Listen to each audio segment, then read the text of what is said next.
So வணக்க நண்பர்களே. So ஒரு ரயில் பயணம் அப்படிங்கிறது எல்லாருக்குமே ஒரு ஒரு கனவாக இருக்கும். குழந்தையா இருக்கும் போது ஒருவேளை அதில் பயணிக்கல அப்படின்னா, ஏன்னா ஒரு தொடர் வண்டி பயணம் அப்படிம்பாங்க. தொடர் வண்டி அதாவது ஒரு தொடர்ச்சியாக இருக்கக்கூடிய ஒரு பஸ்ஸில் போனோம்னா ஒரு பஸ்ஸோட முடிஞ்சிடும். பட் ட்ரெயினுங்கிறது அத்தனை கம்பார்ட்மெண்ட்லையும் பார்த்தீங்க அப்படின்னா, அதாவது இந்தியாவில் ட்ரெயினுக்கு ஒரு பெரிய ஒரு வரலாறு இருக்குங்க.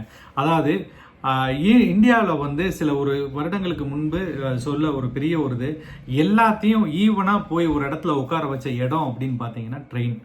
ஸோ இந்த ரயில் பயணத்தில் ஒரு ஒரு மனுஷன் பெரியவன் ஒருத்தர் மனுஷக்கு சிறியவன் அப்படிங்கிற ஒரு எண்ணங்களை உடைச்ச ஒரே ஒரு இடம் எது அப்படின்னு பார்த்தீங்கன்னா ரயில் கம்பார்ட்மெண்ட் தான். ஸோ இந்த கம்பார்ட்மெண்ட்டில் ரீசெண்டாக ஒரு பயணத்தை நான் மேற்கொள்ள வேண்டியது இருந்தது. கிட்டத்தட்ட ஒரு 400 கிலோமீட்டருக்கு பயணம்.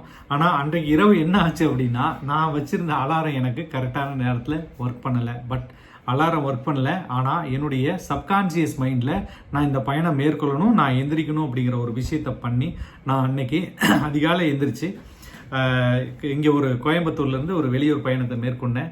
ஆனால் அந்த பயணம் பார்த்தீங்கன்னா மிக ஒரு ஒரு ஒரு பெரிய ஸ்டேஞ்சு கொடுத்தது. காரணம் என்னென்னா, என்னுடைய நேரம் வந்து மிக குறைவு. நான் எந்திரிச்ச நேரமும் அந்த ரயில் கிளம்பக்கூடிய நேரம் பார்த்தீங்கன்னா ரொம்ப ஒரு ஷார்ட் பீரியட் தான் இருந்தது. ஆனால் அப்போ அந்த ப்ரெசன்ஸ் ஆஃப் மைண்டுன்னு சொல்லுவாங்க. அன்னைக்கு முதல் நாள் வந்து என்னுடைய உதவியாளர் ஒரு ஒரு ஒரு சின்ன ஒரு ஹிண்ட் கொடுத்துருந்தாங்க. சார், இந்த ட்ரெயினை எங்கெங்கே வந்துட்டு இருக்குன்னு உங்களால் ட்ராக் பண்ண முடியும். அப்படி பண்ணிக்கிட்டீங்கன்னா நீங்கள் ஸ்டேஷன்லேருந்து அடுத்து நீங்கள் ஒவ்வொரு இறங்கக்கூடிய இடமோ அல்லது நீங்கள் ட்ரெயின் எங்கேருந்து வந்துட்டு இருக்கக்கூடிய விஷயங்களை கூட நீங்கள் கவர் பண்ணிக்க முடியும்னாரு. அந்த ஆப் வந்து NTES, அதாவது நேஷனல் ட்ரெயின் என்கொயரி சிஸ்டம் அப்படிங்கிற ஒரு ஆப்பு நம்ம பிளே ஸ்டோரில் டவுன்லோட் பண்ணிக்கலாம். என்னடா இதை டவுன்லோட் பண்ணிட்டேன் என்ன பண்ணுறது அப்படின்னு அந்த காலையில் என்ன கன்ஃபியூஸ் நடந்துச்சு அப்படின்னா, நேரம் கம்மியாக இருக்குது. நான் எந்திரிச்ச உடனே ஒரே ஒரு விஷயம் தான், இந்த ட்ரெயினை நம்ம பிடிப்போமா, அந்த ஊருக்கு பயணம் மேற்கொள்வோமா இல்லையா அப்படிங்கிறதான். ஸோ நான் என்னுடைய மனைவிட்ட சொல்லிட்டு அந்த ஆப்பை டவுன்லோட் பண்ணி அவங்கள்ட்ட கொடுக்குறேன். ஒரே ஒரு விஷயம் வந்து அதில் எனக்கு ஒரு பெரிய மகிழ்ச்சியான விஷயம் என்ன நடந்துச்சு அப்படின்னா, கொஞ்ச நாளைக்கு முன்னாடி பார்த்தீங்கன்னா நிறைய பேர் பேசியிருப்பாங்க, ஜப்பானில் வந்து புல்லட் ட்ரெயின் வந்து ஆன் டயத்துக்கு போயிடும். நம்ம பட்டிமன்ற பேச்சாளர் ராஜாவெல்லாம் பேசியிருப்பார். நான் வந்து அந்த மீட்டிங்கில் வந்து அவ்வளோ இதாக போகும் அப்படின்னாங்க. நான் நம்ம ஊரை பொறுத்தளவுக்கு ஒரு விஷயம் நடந்துச்சு. கிளைமேட் சேஞ்சிங் இல்லை வேறு ஏதாவது நேச்சர் கலாமிட்டிஸ்னால அந்த ட்ரெயின் தாமதமாகிறதுக்கு வாய்ப்புகள் இருக்கா அப்படிங்கிறது எனக்கு கிடைச்ச ஒரு ஸ்பார்க். அப்போ நான் என்ன பண்ணுறேன், இந்த சிஸ்டத்தை போட்டு பண்ணுறேன், இந்த டயத்தில் இந்த ட்ரெயின் வந்து வேற ஒரு ஸ்டேஷன்லேருந்து வந்துக்கிட்டு இருக்கு அப்படிங்கிற ஒரு சின்ன ஒரு விஷயம் எனக்கு கிடைச்சிது. ஸோ அந்த நேரத்தை நான் பயன்படுத்தினேன். ஓகே, வி ஹோப், அந்த ஹோப்பை வந்து நான் கிரியேட் பண்ணிக்கிட்டேன். ஓகே, நமக்கு இது ஒரு கடைசி வாய்ப்பு இருக்குன்னு சொல்லிட்டு விரைவாக நான் ரெடியாகி அந்த ஸ்டேஷனுக்கு போனேன். அந்த பார்க்கிங்லேருந்து அந்த நடைமேடை போகிற வரைக்கும் பார்த்தீங்கன்னா இந்த இதெல்லாம் எனக்கு வந்து வந்துக்கிட்டு இருக்குது. அதாவது பட்டிமன்ற பேச்சாளர் சொன்ன மாதிரி நம்ம ஊரில் வந்து புல்லட் ட்ரெயின் இல்லை, ஆனால் கண்டிப்பாக ஒரு நாள் வரணும், அது வரும், அது நான் எதிர்பார்க்குறோம். இப்போ கரெக்டான நேரத்தில் அந்த ஒரு 9 மினிட்ஸ் லேட்டாக வந்தனால என்னுடைய ட்ரெயினை கரெக்டான நேரத்தில் கரெக்டான கேட்சப் பண்ணி அந்த பயணம் வந்து இனிமையாக அமையறதுக்கு ஒரு பெரிய ஒரு வரலாறாக இருந்துச்சு எனக்கு.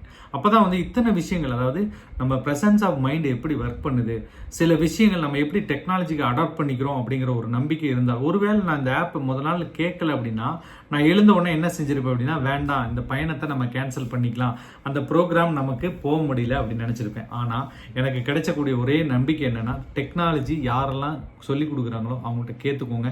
நம்ம கூட சிறியவங்களாக இருக்கலாம் பெரியவங்களாக இருக்கலாம், அவங்கள்ட்ட ஒரு லேர்னிங் சிஸ்டத்தை கண்டிப்பாக உருவாக்கிக்கோங்க. ஏன்னா தினசரி நம்ம சுற்றி இருக்கக்கூடிய மனிதர்கள்ட்ட ஒரு புது விஷயத்தை கற்றுருப்போம். அந்த கற்றுக்கிட்ட விஷயம் எப்படி அந்த பயணம் அந்த ஒரு ஈவெண்ட், ஒரு நல்ல ஒரு விஷயத்துக்காக நான் போகிறேன். அங்கே போகும்போது இந்த பயணம் எனக்கு வந்து ஒரு மன மகிழ்ச்சியும் ஒரு மிகப்பெரிய அனுபவத்தையும் கொடுத்தது. காரணம், அது 3 விஷயத்தை எனக்கு கற்றுக் கொடுத்தது. ஒன்று, நம்மள யாரும் எழுப்பியெல்லாம் விடுவாங்க அப்படிங்கிற புஷ் பண்ணி விடுவாங்கன்னு இருக்க வேண்டாம். நம்மளுடைய சுய நம்பிக்கையின்படி நம்ம திங்க் பண்ணணும் அப்படின்னா கண்டிப்பாக ஒரு விஷயத்தை அடைய முடியும் அப்படிங்கிறது தான் ஒன்று. 2வது, டெக்னாலஜிக்கு அடாப்ட் பண்ணிக்கோங்க. 3வது, நமக்கு கீழே இருக்கவங்களோ மேலே இருக்கவங்களோ ஒவ்வொரு நாளும் ஒவ்வொருத்தட்ட ஒரு விஷயத்தை கற்றுக்குவோம். அந்த கற்றுக்கிட்ட விஷயத்தினால அந்த ரயில் பயணத்தை நான் இனிமையாக முடிஞ்சுது. அடுத்து, அந்த நீண்ட தூர பயணத்தில் என்னென்ன இருக்கணும் அப்படிங்கிறத நான் முதல் நாளே எடுத்து வச்சுட்டேன். அதாவது அந்த நீண்ட தூர பயணம் 6-7 மணி நேரம் பயணிக்கிறோம் அப்படிங்கும் பொழுது கட்டாயம் ஒரு புத்தகம் என்னோட இருக்க வேண்டும் அப்படிங்கிறது நான் முடிவு பண்ணிட்டேன். முதல் நாள் இரவே அதற்கான ஆயத்த பணிகளை ஏற்படுத்தி என்னுடைய ட்ரெஸ்லேருந்து எல்லாம் எடுத்து வச்சுட்டேன். ஸோ அந்த காலையில் எந்திரிச்சோடனே குயிக்காக போகணும் அப்படிங்கிறது எனக்கு ஒரு பெரிய லேர்னிங். ஸோ அடுத்த நாள் பிளானை முதல் நாள் பண்ணுறவங்க எல்லாருமே ஜெயிக்கிறாங்க. ஸோ அதேபடி நீங்களும் பண்ணுங்கள். இந்த இனிமையான ஒரு ரயில் பயணத்தில் எப்படி இந்த விஷயத்தெல்லாம் நான் கற்றுக்கிட்டனோ அந்த மாதிரி உங்களுக்கு நிறைய விஷயங்கள் இந்த மாதிரி பயணங்கள் உங்களுக்கு கற்றுக் கொடுத்துருக்கு அப்படின்னா நீங்கள் கமெண்ட் பாக்ஸில் கமெண்ட் பண்ணுங்கள். இன்னும் இதே மாதிரி ஏன் அப்படின்னு நான் இதை சொல்கிறேன் அப்படின்னா, எனக்கு ஒருவேளை அந்த ட்ரெயினை மிஸ் பண்ணியிருந்தால் நான் கண்டிப்பாக வேறு ஏதோ ஒரு ஆல்டர்னேட் சேனலில் அந்த இடத்துக்கு போக வேண்டியதுக்கு கொடுக்கக்கூடிய தொகைன்னு பார்த்தீங்கன்னா இதை விட 4 to 5 டைம்ஸ் அதிகமாக இருக்கலாம். ஸோ இந்த மாதிரி விஷயங்களில் கூட நம்ம வந்து அதாவது வருமானத்தை சம்பாதிக்கிறோங்கிறத விட அதை பாதுகாக்கிறதையும் அதை மல்டிபிள் பண்ணுறதுக்கு இதெல்லாம் ஒரு விஷயம். ஸோ நம்ம அந்த நேரத்தை வீண் பண்ணியிருப்போம், பணத்தை வீண் பண்ணியிருப்போம். பட் என்னுடைய பயணத்திற்கு என்னுடைய பணமும் நேரமும் மிச்சப்படுத்தி கொடுத்ததற்கு இதுவும் ஒரு காரணம்.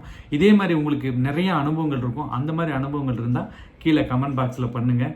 Wish you all the best. இந்த மாதிரி அடிக்கடி உங்களுடைய வீடியோஸு, உங்களுடைய தினசரி வாழ்க்கையில் நடக்கக்கூடிய விஷயங்களை பதிவிடுவோம். நம்ம அடுத்த இந்த சேனலை ஃபாலோ பண்ணக்கூடிய நிறைய நண்பர்களுக்கு புது புது தகவலை கொடுக்கணும். எங்கள் சேனலை ஃபாலோ பண்ணுங்கள், சப்ஸ்கிரைப் பண்ணுங்கள், ஷேர் பண்ணுங்கள். Wish you all the best. Thank you.